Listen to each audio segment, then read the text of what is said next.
I will start and introduce the four of us who are speaking today. I'm Caroline Carlson. I am the digital editor for the Daily Yonder. And I am here, as I mentioned before, from my bedroom office in Minneapolis, Minnesota.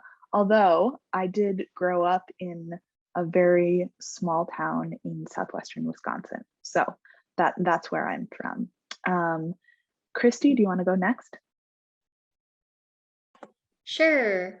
I'm Christy Eaton. I am in my apartment office in Tulsa, Oklahoma. I'm a freelance reporter with the Daily Yonder.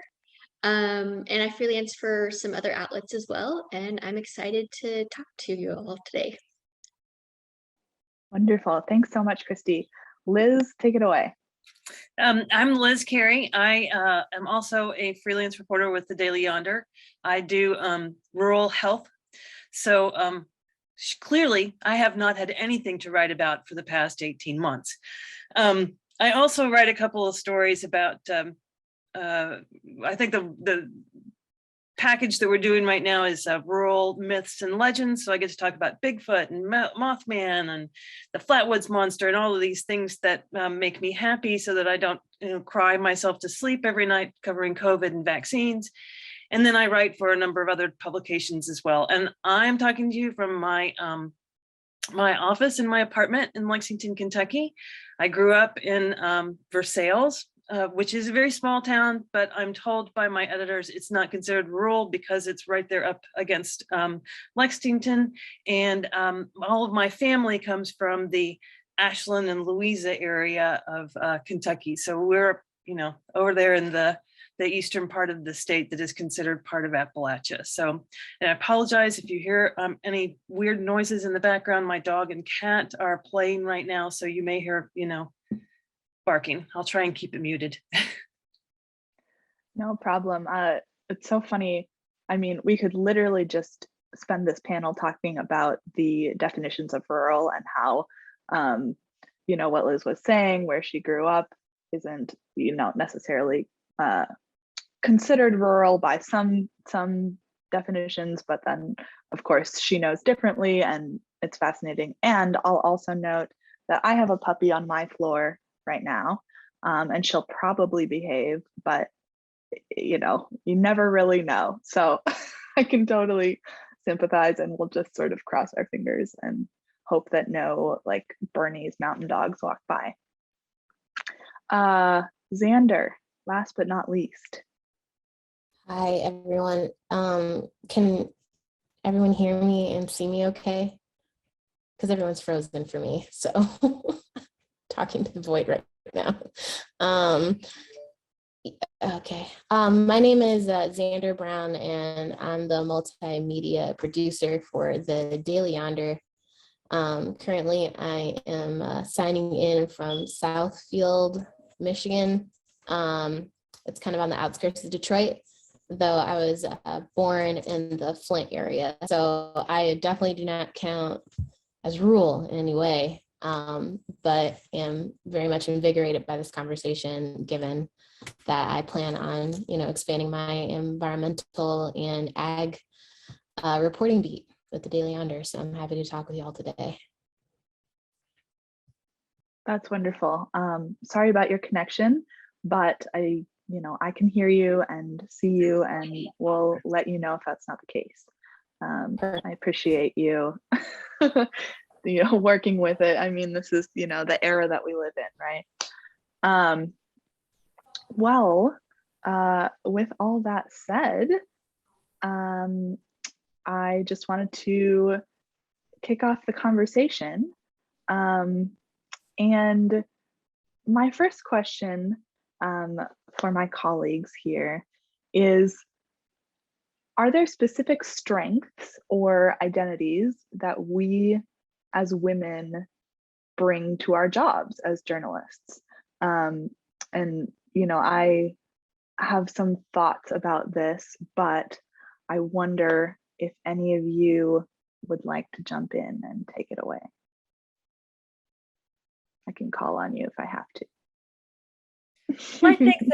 I think that, you know, part of being a woman is being a little bit more empathetic, a little bit more able to understand where people are coming from, and to relate to them on a different level. So I think that when you're talking about rural stories or any stories, being able to humanize those things in a different way. I do have some of my male colleagues that are really good at humanizing stories, but I think that there's a different sense of that humanization when you have female writers.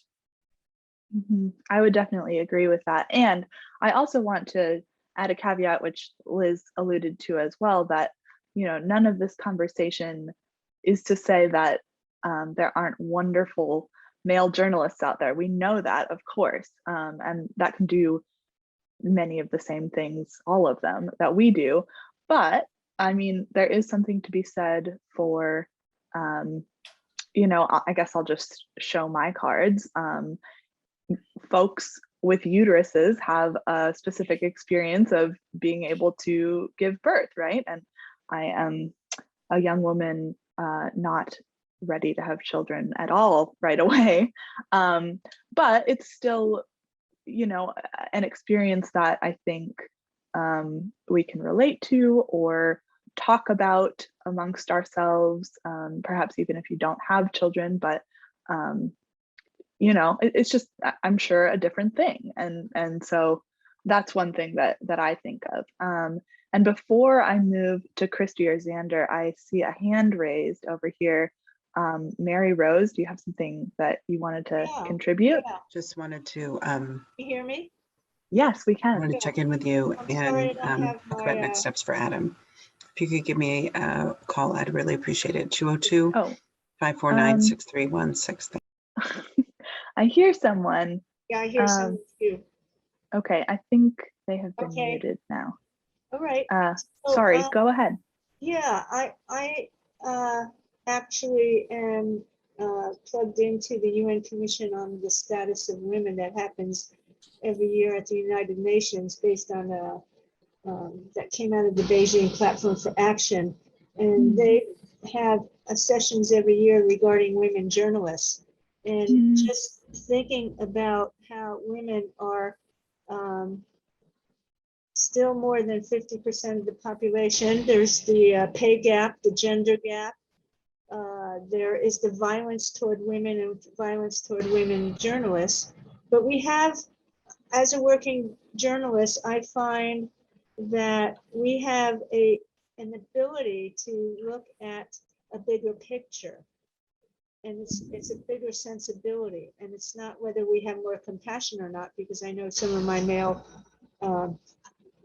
fellow journalists have incredible compassion, but we sit in different perspectives and experiences, as you were alluding to, and that is something that I think we don't honor too much, because it basically gets shut down. That for example, if you look at covering the story on transportation and buses, and a city council is talking about how to, raise up the ridership or whatever. As a woman journalist, a male counterpart may not see this, but I would look at, if you're going to change the bus schedule, the working hours for single parents, the working hours for caregivers, the working hours for women, and also how do you construct a bus for having to carry packages, or having to bring on a wheelchair if you're a caregiver with someone, and also how you're going to deal with strollers and the like.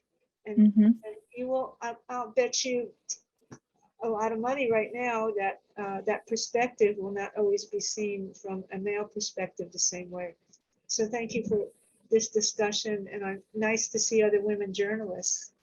Yeah, I think all of those points are so important, and especially as you were talking, I was thinking about the stroller aspect, just because many times women are, of course, raising children. And so, I'm so glad that you jumped in and contributed. I mean, again, we're not forcing anyone to talk here, but this is really supposed to be a conversation. So all of you should feel free to contribute. And Xander has her hand up. Oops. Oh, and also the stroller could be a single parent male. You're right. You're right. And Gender neutral. right. And it may be that something like that would occur to a woman journalist to look into in ways that it might not a male who isn't a single parent. I think that is a really good point too. And there are interesting stories to be told from things like that. Okay, Xander, take it away. Yeah, so some of the things I found being a woman journalist that I think helps the process, because I think a lot of people mistake the article as the complete work of the methodology of journalism. It is not. There's a lot of interpersonal skills that you have to use. There's a lot of instinctual intuition, a lot of silent listening that you have to do, as any good journalist should know how to do. But I think in the process of humanization, right, which I think is the point of wanting to do journalism in the first place, is I guess in my ethos, striving to completely, try to humanize a story. Seeing a woman as a person, I think is a hard skill that people don't speak to very often. And the fact that, yes, we are intersectional, multifaceted, and that women can be moms, and women can be wives, and women can be sisters, and women can be aunts, and all these kinds of things. But in this job where we're supposed to be the conduit for reality, in a sense, it's equally necessary to be able to see that person eye to eye, understand that when you're giving an interview with a woman, depending on her temperament, if her voice has never been respected in a room before, me coming with my big questions could be intimidating. And so knowing when to push and be like, are you saying what you really mean here?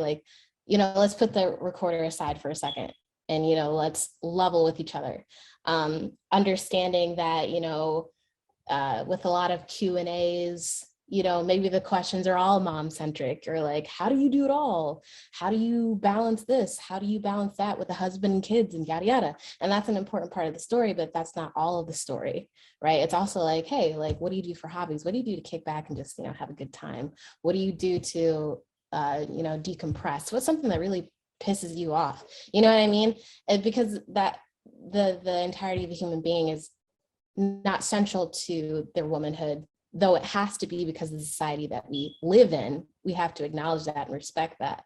But I think in the art of journalism and being a woman, I think I have greater empathy and appreciation and respect for really getting to feel every part of that person's humanity, whether it's tied to their womanhood or not. Yeah, I think that's such a good point and a good reminder that all sorts of people are multifaceted. And on the one hand, we can talk about how these roles that we often play as women are really important and central. And then on the other hand, like Xander's saying, it's good to remember that there's so much beyond that as well. I think that's really cool. So Christy, I want to make sure you get a chance to say your piece here if you want. Yeah, I think one of my greatest strengths is listening, and I'm not sure where it comes from. I think it might be my introversion actually, but just listening and really asking. I've tried over the years to really ask open-ended questions so that it gets the conversation going, and I don't lead in a certain way. I really let the interviewee lead the discussion, and so I think I've gotten pretty skilled at that, or at least I like to think so. And so that's, I think, one of my strengths. That makes so much sense. And I can vouch for Christy in that at least this technique seems to be working for her in her writing for us. So that, that's so wonderful. Let's see. My next question is kind of similar. And so if we don't have a lot of new stuff to uncover, we can kind of move past it. But I just thought, I think there are some subjects perhaps that women can broach more easily than men. And of course, my first thoughts are sort of, reproduction stuff and things to do with, sensitive, like violence and rape and that sort of thing. In some cases, I feel like it just is more comfortable and respectful for everyone when you can talk to another woman. But I'm wondering if any of you have thoughts on that as well, my fellow panelists.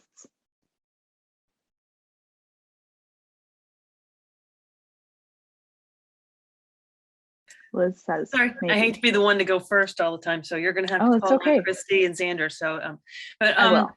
I was sitting there thinking while we were all talking a few minutes ago about some of the stories that I've been able to cover that I think that probably I was able to do it in a different way than my male colleagues would be able to. When I was living in rural South Carolina, there was a guy who he had built his own boat, and his 5-year-old son was on the boat with him on Lake Hartwell. And the son got sort of wrapped up in these ropes that were on the boat, and there was a big gust of wind that came by, and it tipped the boat over, and the son drowned. I spent a Sunday night on the phone with that man crying for an hour and a half, and I don't know that the guys in my newsroom would have had that same sort of connection with them. As a mom, it was just listening to him talk about and getting him to talk about what it was like to be sitting there trying to dive in the water to get to his son as that boat sunk to the bottom of the lake. And I don't know that, the guys wouldn't have been able to get that, but I think that it was a little bit easier for me to be able to talk as a mom about the strengths that those ties that you have with your children, and to understand that parental relationship. And I also, I've done stories about domestic violence. I don't think guys kind of, it's more like, oh, look, women are beat up by men all the time, not men are beating up women, right? And I think we're able to sort of change that conversation a little bit because it's relating to us, as opposed to guys sitting around talking about, oh, it's so really bad that you guys get beat up all the time. So those are the topics that I think that we may be able to have a different way of talking about, and a way of getting people to talk to us. I think you're exactly right, and that we're thinking along the same lines here. I mean, it's a little bit heavy, but it's really important, I think. Christy, do you have anything that you wanted to add? Yeah, I would also add, like, aside from like physical abuse, like emotional and verbal abuse, I think we might be a little bit more in tune to that in certain situations. Just, I don't know exactly why, but I think we might have more empathy towards that and like feel it a little bit more. And so I think that's a topic that we can cover in a different way. Yeah, I think you're right. And I see Xander's hand. My thought, and maybe she's about to say this too, is that, part of that is just the way that we're socialized. And maybe it's good, maybe it's bad, but it does lend us a unique angle and strength as women journalists. So here we are. Xander. what do you have to add?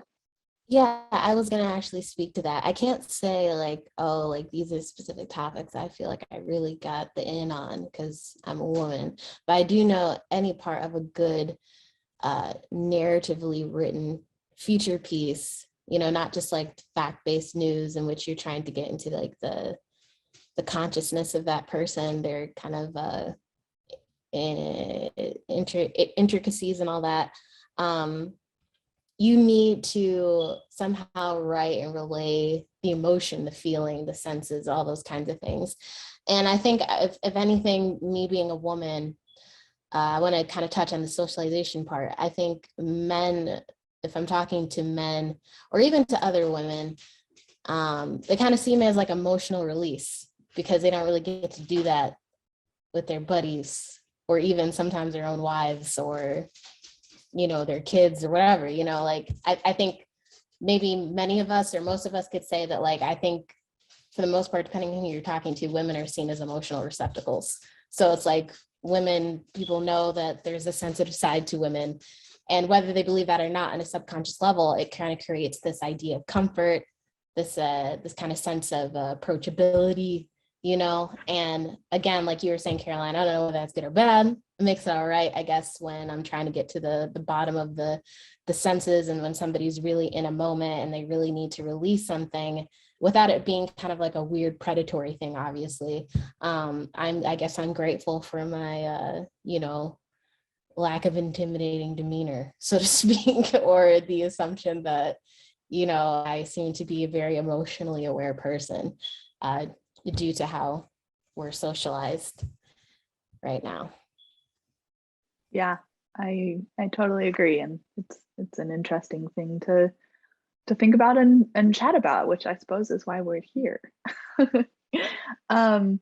This next, oh, I see Mary Rose has something to add again. Do you want to go ahead?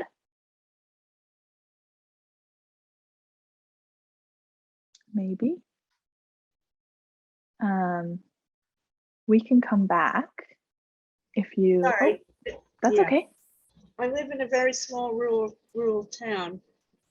So I was interestingly assigned this story because they thought a woman could handle it better. And it was actually, the story was about a transgender woman who was walking, taking her exercise walks on a real hot day during the week, not wearing a top, which most guys do, right?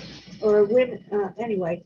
So anyway, there was this issue of who's going to cover this, because what was really neat was women in town and friends of hers decided to have a march that there's nothing wrong with breasts. So they all walked around town with signs about, you know, I'm with her and breasts are not to be hidden or something like that.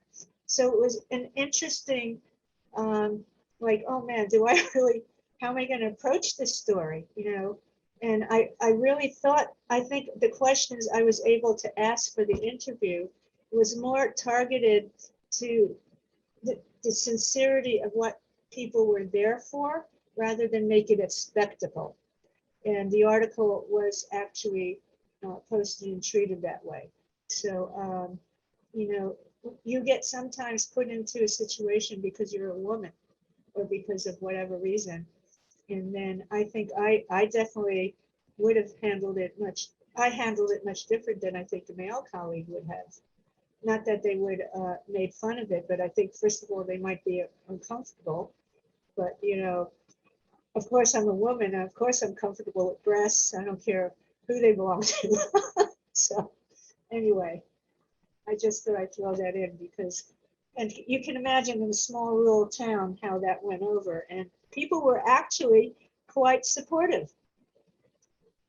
And of course, you got your guys in the pickup trucks that were not. Anyway, you know how it goes. Of course, yeah. That's fascinating, and I'm so glad again that you decided to share. Did you have more there? No. No. Okay. Let's see. Oh, okay. So my next question is kind of a twofer, and I see also we're having a little discussion in the chat over there, which leads into what I'm headed towards. So this is wonderful.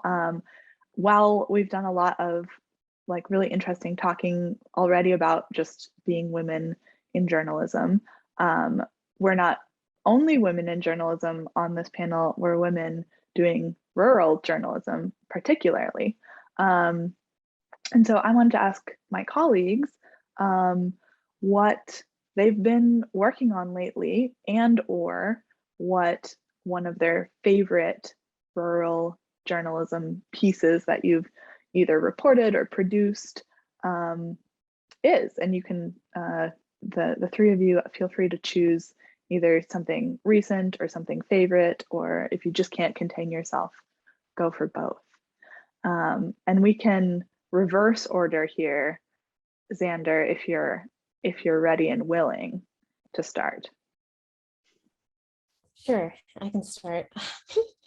So the question has been, what have I been most recently working on? Okay, so so as I already said, I'm a multimedia producer. So like, I feel like I do a lot of different kinds of things now. So I most recently have been working on gathering the news budget for the Yonder Report. So in case y'all didn't know, weren't hip to the news, okay, the Yonder Report is a newscast program that we collaborate with public news service on.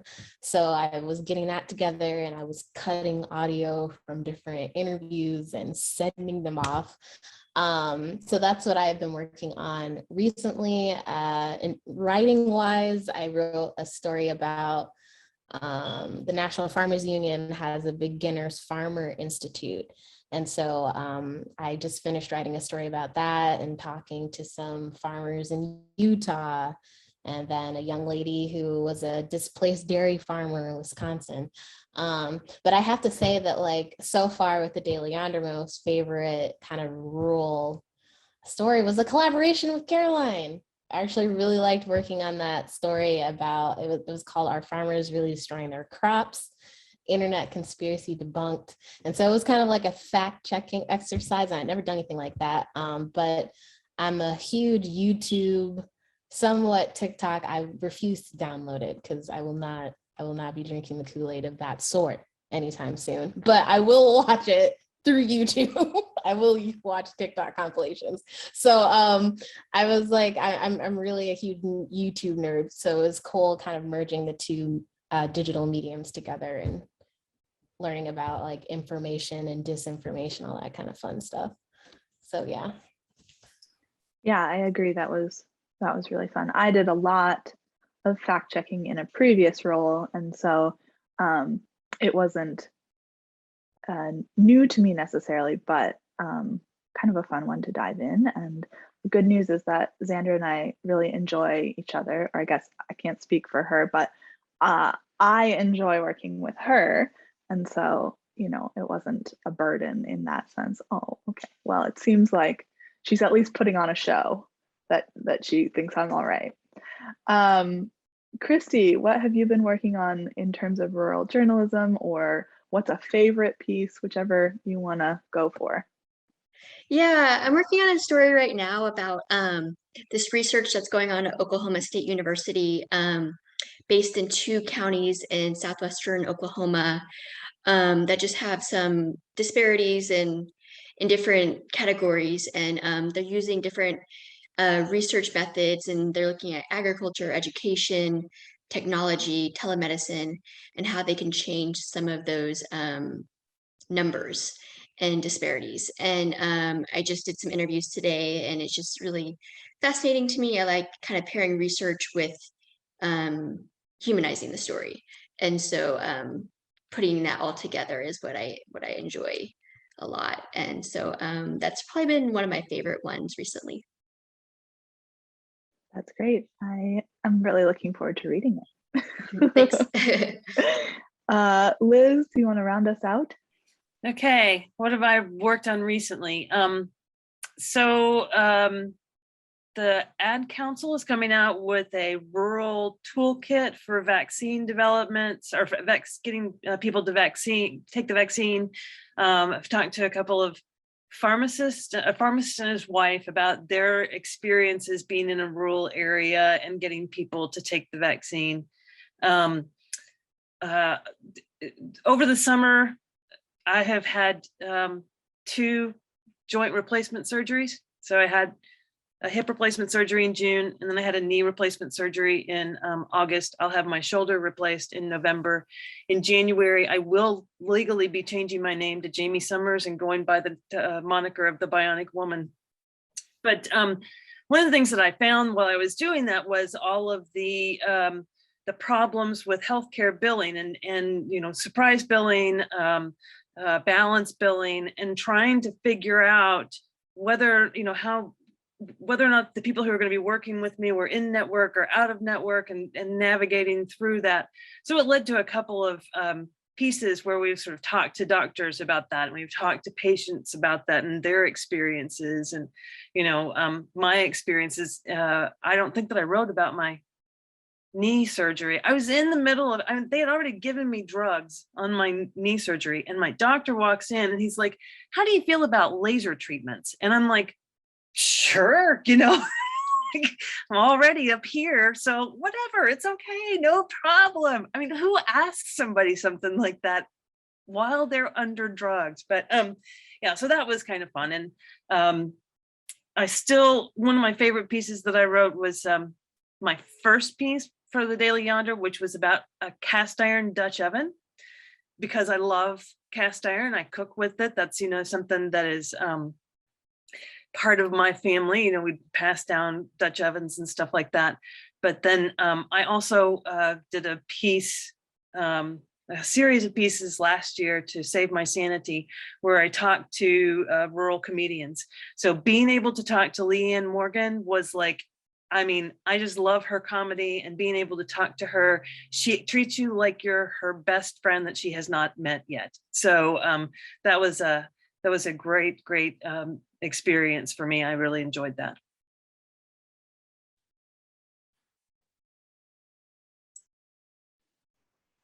Yeah, that was so cool. And I actually just dropped one of your pieces that you were mentioning about just trying to navigate the insurance system with your replacements in the chat, because I really enjoyed those. There are, I think, I don't know how many we published, 2 at least. 4. Okay. Yeah. Well, you can tell I wasn't Liz's editor for these pieces, but I did read them and notice and really enjoy them. And honestly, it just made me think, like, holy shit, I don't know how I'm ever going to do this if I have to, you know, have procedures like that as I get older. So I don't know, something has to change, or I figure out how to be immortally young. I don't know. I think there was a piece that just ran about some changes that are coming in January that's going to sort of get rid of the surprise billing and the balance billing. I'm not sure if it has run yet, but that's, you know, there's legislation. It's correct time to tackle that, I think, but, you know, it's still up in the air whether it actually will. You know, okay. So there you go. And, you know, if you have the opportunity to get every, you know, joint replaced in your body in 1 year, don't do it. Okay. I'm taking notes here, and I apologize. There's just sun streaming in through my window, as you can tell, so I'm sort of trying to stay somewhere that you can see me. But that I look forward to reading your writing about what happens with this bill, if anything, because that sounds like good news for me. You know, maybe if it goes through. Okay, let's go on to my next question. Teresa has a hand raised. I'd love to hear what you have to say, Teresa.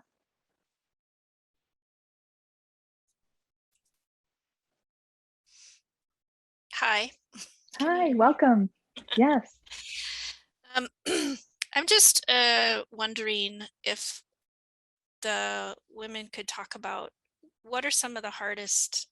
I had to blip out for a little while, so stop me if this is redundant. But what are some of the hardest stories you've had to write and why? Mm. And that have to do with rural. Yeah, of course. That's a really good question. We did recent and favorite, but we have not done hardest. And so I will open the floor to my colleague. Xander has a hand up already. Go for it.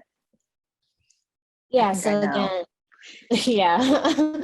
So this one didn't actually get published. Right. Going back to my comment about how being a journalist, a final product often is not even the final written piece. So I was a fellow with the Daily Yonder, and I had collaborated with, sorry, my dog is just running around. And I collaborated with another fellow. Close that door. And I have a new appreciation for collaboration, because that requires kind of the threading together of different writing personalities, interview styles, definitions of, critical information, non-critical information, different readings of transcripts. You're dealing with two separate people trying to tell one story, and that's really intense. So this particular topic was about DUIs in rural areas. And this person was relatively close in proximity to just the team in general, and specifically one other fellow. It was her mom. And so, with bated breath, and, for me, gentle tiptoeing, facilitating those interviews, trying to give respect, try not to press too hard, because in this case, this person had, killed somebody with their DUI experiences. So there's a lot of emotional sensitivity that requires, a lot of psychological sensitivity. Things like, you can't not read the transcript from the first interview closely, because re-asking those questions in the next interview could really trigger that person if they already had conjured up the courage to interview the first time, and now you're going on to the second interview and you're re-asking those questions. So it was a learning experience. As a result, that person did not choose to continue with the story. But regardless, the both of us as co-writers, we learned a lot, but it was also just very heartbreaking, because you understand that regardless, intentional or not, the mistakes that you make can really have an impact on somebody's mental health, especially when you're dealing with stories in which that person is, you're getting to know them, they're a good person, but they've made some very grave mistakes in the past. And so that was really hard to collaborate on, and then also accept that it would not be published. And, there's leftover feelings of, wow, I put this person through all this, memory and pain for nothing, et cetera, or, I really made them have just have a bad week because, I'm just some stranger asking them to recollect some of the darkest times of their life, So I'd say that was hard, and, taking into consideration that they were living in a rural area in which, they had expressed that there was real risk in potentially publishing this story, because, she was still seeing the same folks, dealing with the same families every day, that were also a part of the story. So with those factors in mind, I'd say that was probably the most difficult story that I did not get to finish writing, but that I did write. Yeah. Yeah. Thank you so much for sharing that. It's an intense experience, and not to trivialize it in any way, but this is sort of one of the hazards of our job, our career. And I see Liz and Christy both nodding as well. And yeah, I've had some similar experiences, perhaps not quite as intense in sort of all of the things that Xander was talking about that were brought together in this one story. But yeah, I just want to say thank you so much for sharing that, Xander. And also, before I move on and ask Liz and Christy the same question, I do want to say I see the chat going by, and I am trying to read it, but not doing a super good job. I saw that Marty, who is behind the Rural Assembly logo, hiding behind it, has been sort of jumping in and answering a few things. So I'm really grateful for that, Marty. And I will try to get to questions that are there too. And if I don't, ask them again, maybe, or then you'll just be forced to raise your hand, because I do see that like right here. Liz or Christy, do you want to talk about the hardest story? And it's okay if you don't. Yeah, I just worked last year on a piece that was that dealt with the increases in suicide because of COVID, that sort of restricted people from being able to get access to mental health services. It was bad before, got worse later. And talking to someone who's recently lost their son, that was really hard for me, especially because he was like 23. My son's 23. It's just a very difficult thing to deal with. But I think that for me, it's not been so much hard subject matters. I'm used to dealing with those. I'm used to, asking hard questions. It's the aftermath. I was an investigative reporter when I was in Anderson, South Carolina, and I apologize for what's going to come out of my mouth now. The aftermath was not so much, oh, this is great, but God, she's such a bitch. She was sleeping with this guy to get this story. My house was stalked. My address was doxxed. People were going by my houses, and my kid was sleeping in the front bedroom. Those things are terrifying. I've had death threats. I wrote a story about a Clemson University freshman who drank himself to death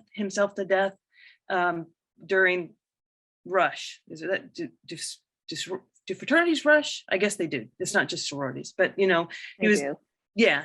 So his brother was there as a Sigma Chi, and was one of the people that was giving him the alcohol. He had a 0.4 blood alcohol level. They found him. Okay, so I know the police talked to me. I could get things out of them that they wouldn't necessarily get out of other people, or that the guys wouldn't get out of them. I don't know why. People just tend to generally tell me things that they would not tell other people. So I got from them that he was laying in a puddle of beer on top of a raw steak. He was dead. He just sort of fell out of, and laid right there. And when I put that detail into the story, and the detail that some of the kids came down, in various stages of undress, including the girls who had spent the night in the fraternity house. You just want to get a job at the New York Times. You're just mad that you never got to sleep with a Sigma Chi. You just want to be able to take out your revenge on sororities and fraternities because clearly you were a loser in college. You should die. You should be raped and killed. This is terrible. The fact that you would even say these things. So that's the hard part for me. And to have the people in the newsroom say, oh, it's a good thing you wrote it because I don't know if I would have been able to deal with it. And I'm like, what makes you think that I'm dealing with it well? It's a hard thing. Just because I come off as a bitch doesn't mean that I actually am one. And there was a question in the chat about whether or not you mentor women in rural areas.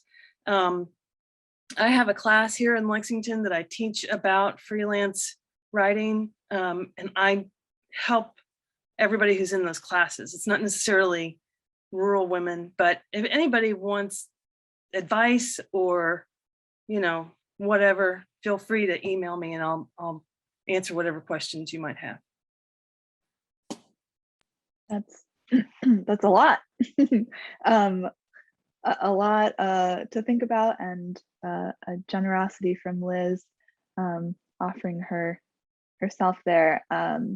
You know, again, this is not in any way to trivialize these experiences, but I think what Liz is saying and has shared just speaks to the hazards of this career, and particularly of being a woman in this career, and so that fits really well with our theme here. But I mean, that sounds super intense, and I feel for you. Christy, do you have anything you want to add? Yeah, I tend to write a lot of features now, but I previously, in a previous role, did a lot of breaking news. And like Liz, I felt like in the moment, I was very much just like, get what I need in an empathetic way, but it was like later on it would come at me. And I felt like I wasn't able to process and also give the time needed to certain stories that were breaking news, like a plane crash or horrific event. And it would just be like, get the information as quick as possible, get it online as fast as possible. And I wasn't able to focus on, you know, getting the holistic picture. And that would really be hard. Like that would affect me at times. And so I think just that in general is something that, you know, but I think that's part of our role and something that we do struggle with. But, you know, it did affect me after a couple of years. So. Yeah, understandably. Well, you know, it's interesting that, you know, police unions and fire unions, they all have support groups for their employees. But journalists don't necessarily have support groups to deal with what happens when you have to deal with car wrecks, or because you're right there on the scene with them. You can see everything that's happened. Or when you go to a murder site and there's a dead body 20 feet away from you, it's, you know, pretty intense, right? You know, but they don't, journalists, I don't think, have that same sort of support unless we all have our own private therapists, which I do. Right. I have seen lately, just sort of in the industry and larger newsrooms, a move toward, you know, some sort of more support for these types of things, because people are recognizing the toll that it takes. But as freelancers, the two of you don't necessarily have that. And while, you know, I feel quite supported by the staff at the Daily Yonder, where it's a great team, and I'm sure Xander would say the same, we certainly don't have a system in place for that. We're probably just not quite big enough to standardize it. And so, you know, it's definitely something to think about. Let's see. We are just speeding along here for our hour. Oh, Teresa has her hand up. Great. I'm not even going to look at my questions then. Go ahead. Oh, I think you might be muted. Sorry. Don't mean to monopolize here, but one of the reasons I wanted to be on this call is that I'm a documentary filmmaker. Well, two things, actually. I'm a documentary filmmaker, but I'm also writing scripts, so fiction. And I come from rural South Dakota. And so two things. One is that I notice in this conference that Indigenous women are considered rural. And I've done a lot of interviewing of Indigenous women in particular in Minnesota and South Dakota. And that is a contradictory term in some ways. And so, like, how do we handle this idea of who is rural and what is rural? And, you know, I also when it comes to, so the reason one of the reasons I wanted to come to this talk is that representation. So as a writer of fiction, and I think it's not just rural people, but it's rural places. So I try and like locate all my stories in rural places to show the complexity of rural people, of landscape, different landscapes, how people are connected to land, you know, all of these things. And I just wanted to throw both of those things out there, but the second one about, you know, representation is really key, I think, to getting stories that people, because I somehow have this shame about actually saying that the story is in South Dakota, because nobody gives a shit about South Dakota, you know, like it's true, you know?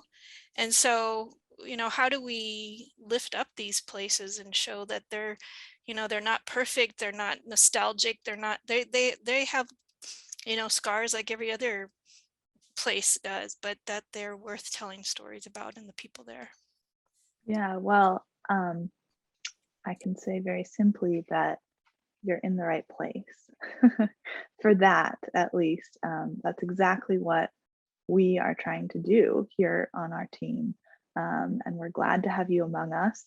And it's difficult, but not impossible, I don't think. Mary Rose. Yeah, hi. I want to jump on a little bit about what Teresa said. I came to this discussion because I really truly am in a rural area, even though I'm in Northern California. We're about 4 hours from San Francisco, and we call ourselves behind the redwood curtain. And our newspapers have been gutted, as I put in the chat. They've been bought out by a hedge fund. And there's a long story on how that happened. No one was allowed to talk about it because the editors probably would have been let go. So our newspapers have suffered, and our ability to tell stories. And even when I was working as a full-time staffer, my beat covered about 100 miles. I had to cover rural community meetings, fire districts, you name it. We did not have the money for investigative journalism. And a lot of the stories of our Hispanic and our Native American peoples were lost. And now I feel like, and some of my other colleagues who are women and men, especially the women, we're at loss on how to use our skills. I've been trying to work with some local organizations to get some stories out. We call it trying to get, like we have this horrible logging situation going on with Jackson Demonstration State Forest, which is a publicly owned forest and one of the largest publicly owned forests in Northern California. And there's some really horrible things going on with how it's administered by the state. And trying to get the story out from behind the redwood curtain has been crazy. So I just see that the true rural voices are not getting out. And thank God for public radio. And also we do have in our county someone who had started up an independent a couple years ago, independent online journal. But even then the budget is strapped. We can't do every story. The breaking news has to be about, you know, whether it's crime or the fires. You know, we have so much going on with the transition from logging and extraction communities, and then the native people's situation, the cannabis situation. And I decided to go and start a Substack column, which I mentioned on the chat, because I just don't know how to reach out.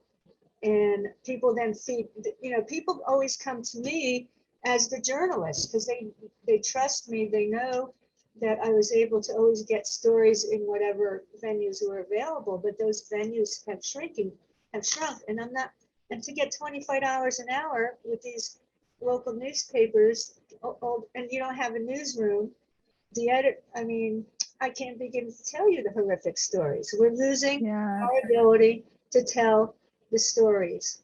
and to get the word out to the rest of America. So Yeah. South Dakota, I feel for you. And, it's something that I think we all have to think about. And Definitely. I see we have sort of an unprecedented number of hands up right now. So I want to make sure we have 15 more minutes and that other folks get to say their piece.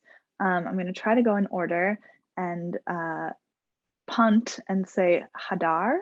Is that right? That was really good. Oh, excellent. But I answer pretty much to anything. Can I ask what where the origin of your name is? Yeah, sure. It's Hebrew. Oh, that's what I thought, and I have a number of Israeli friends, and so that's the way I went. Various languages claim it for themselves, so I answer to whatever. It's completely fine. So Okay. I put in the chat, I'm with the Student Press Law Center, and I feel really privileged to be able to kind of sit in and listen to your conversation. And what we do is to support, promote, and defend the First Amendment rights of student journalists and their advisors. Some of you may have used the services of our free legal hotline when you were student journalists, if you were. But one of the things that we really think a lot about and are really thinking more and more about is the pipeline of journalists. The pipeline of journalists in rural communities, the pipeline of Indigenous journalists, the pipeline of journalists of color, and the pipeline of female journalists who intersect with all of those other identities.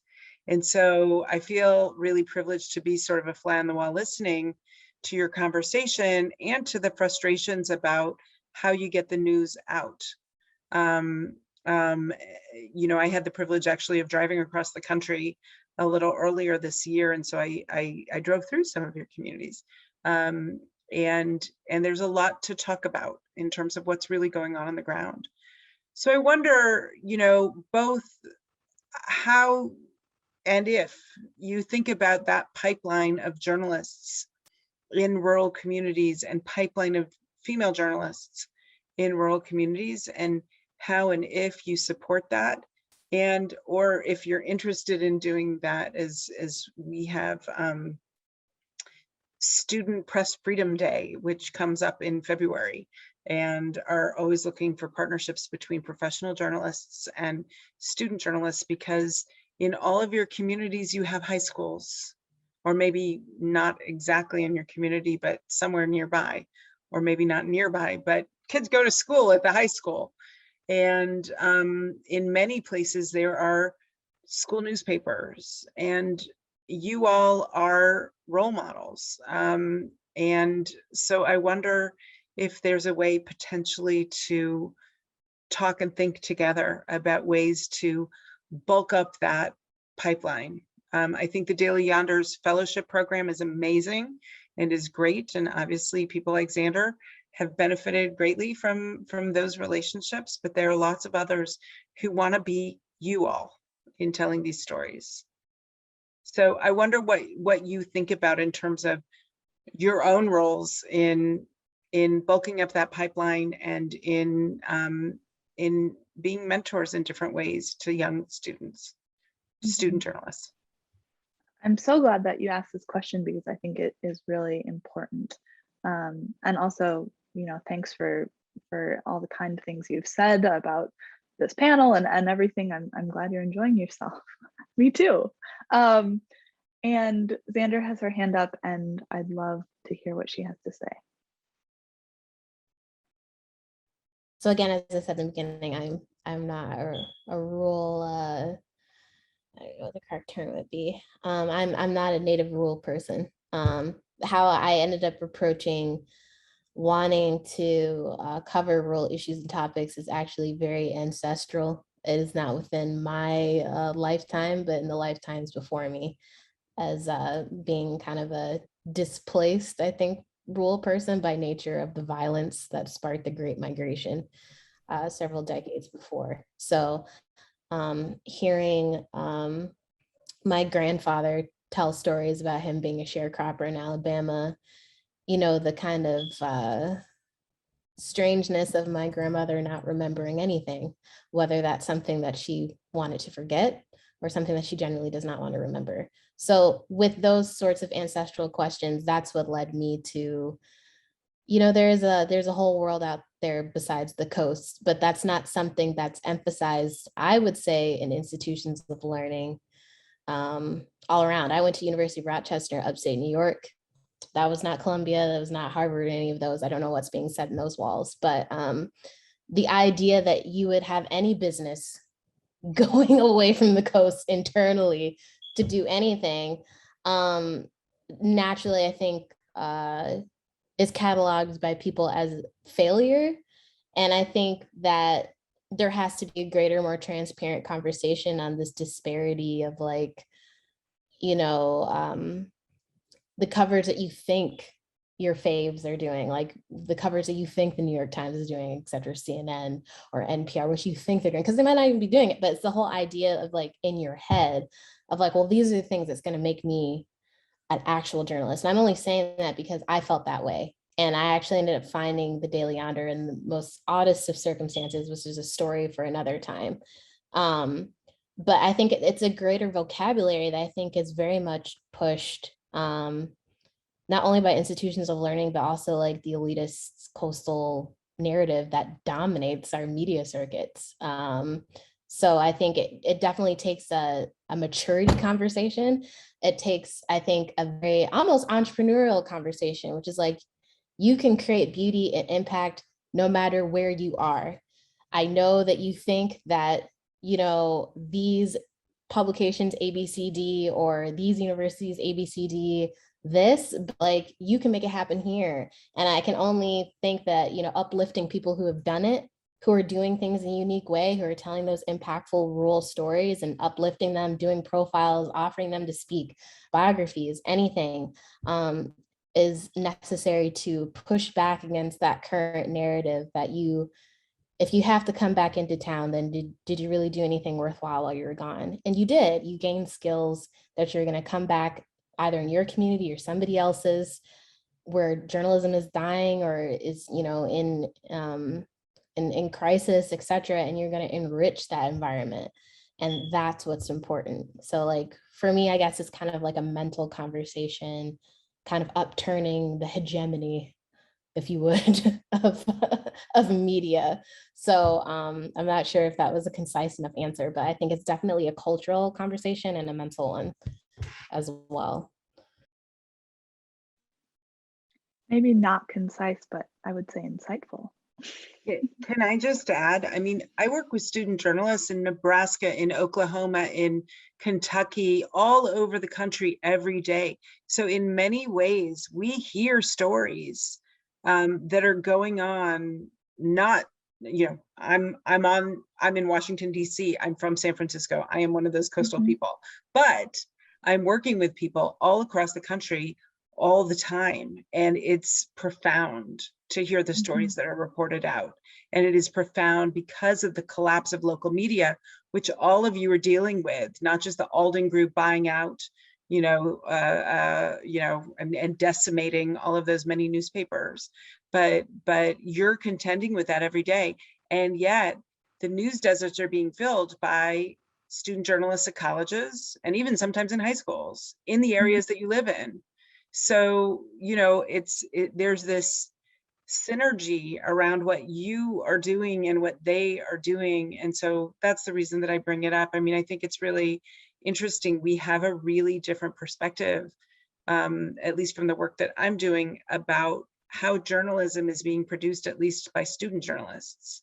And I wonder if there's a way that all of that can be used to amplify the work and the stories that you're telling.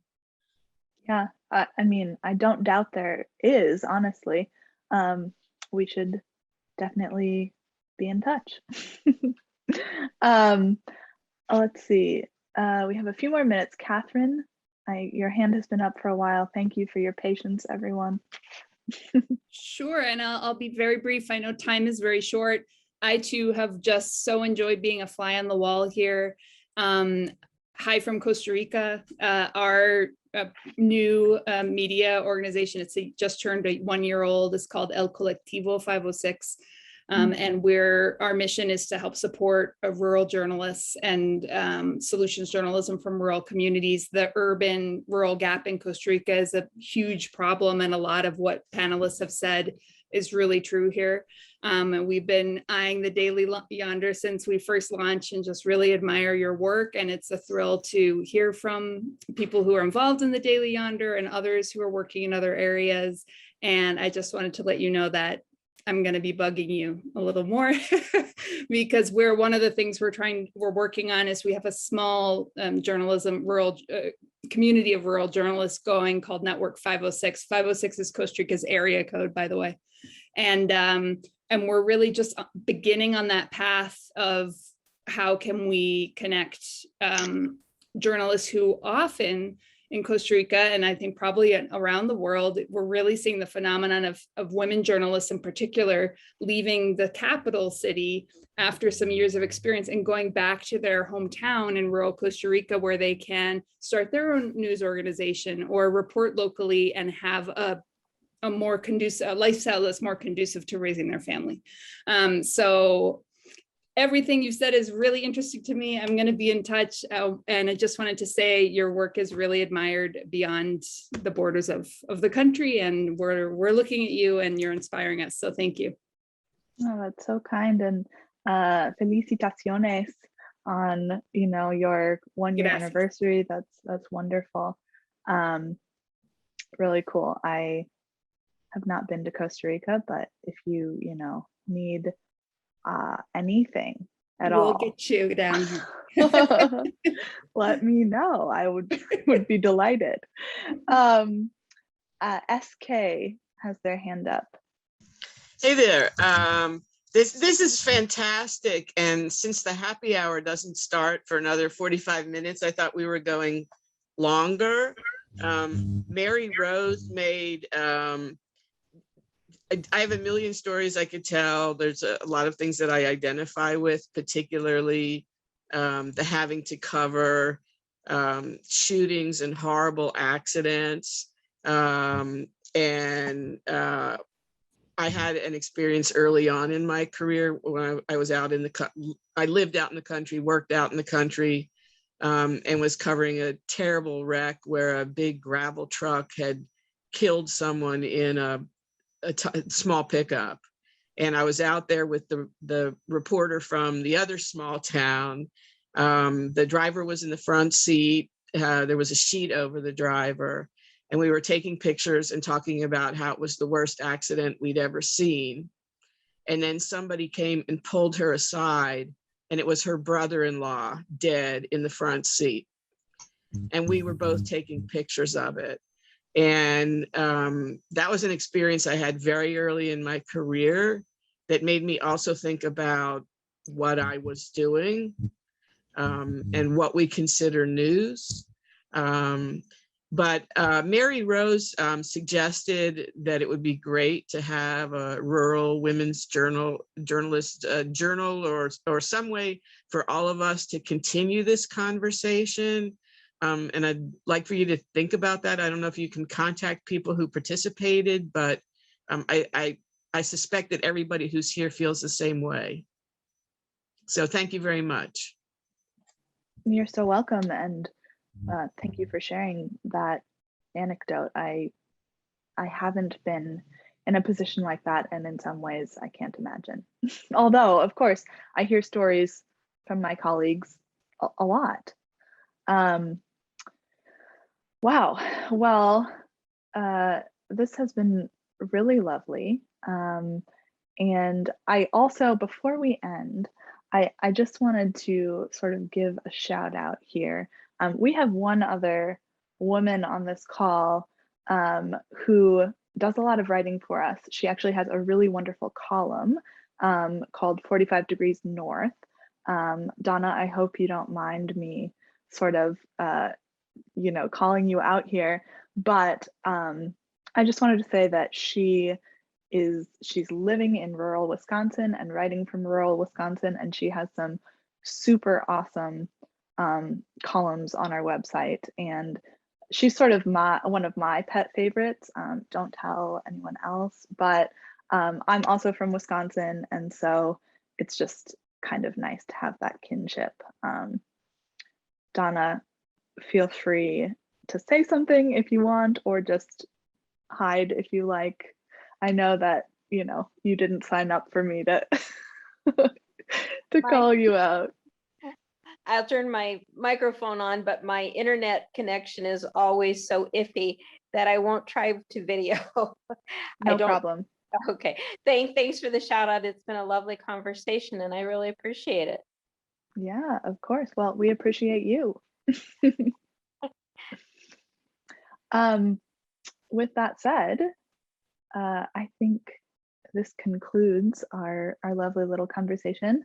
I am sorry that we have to cut it off, but I need a little bit of sustenance before we continue on, and perhaps you guys do too.